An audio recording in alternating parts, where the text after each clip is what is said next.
Kua puta te kupu whakatū pato kia kaua e kai mā taitai. E whātoro ana tēnei momo rāhui ki tētahi takiwa nui. Kua pakaru mai te para rūtiki tāoke ki ngā tai o te uru mai te rohe o Manukau heke atu ki te tonga o Taranaki. Kei Hania Douglas, ngā whakamārama.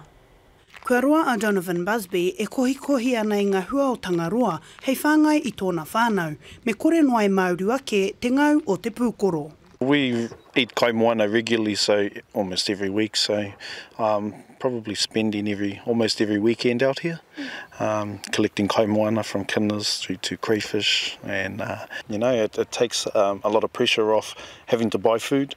Engari, he parekura ki tai, he whakawhiu kiuta. When you take away the ocean where we can provide for ourselves, then it just makes it a lot harder for our whānau out there that are already struggling.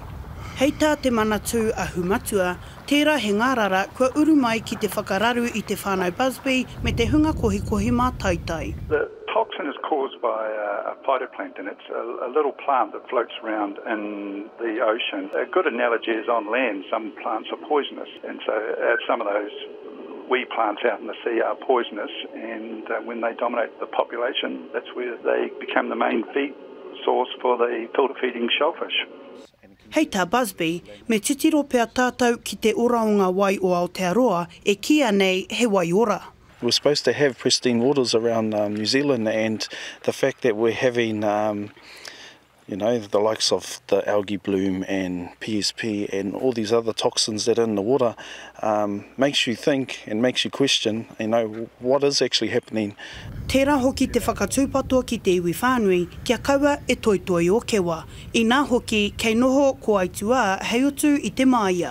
Warn people not to collect shellfish on the North Island West Coast due to the paralytic shellfish poisoning toxin being present at high levels in the shellfish. It can cause a variety of illnesses, in severe cases death.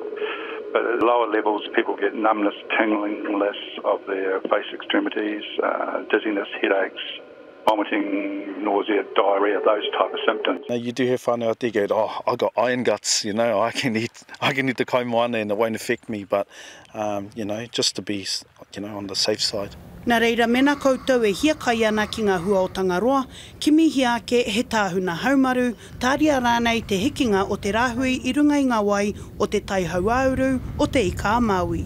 Hania Douglas, Te Karere.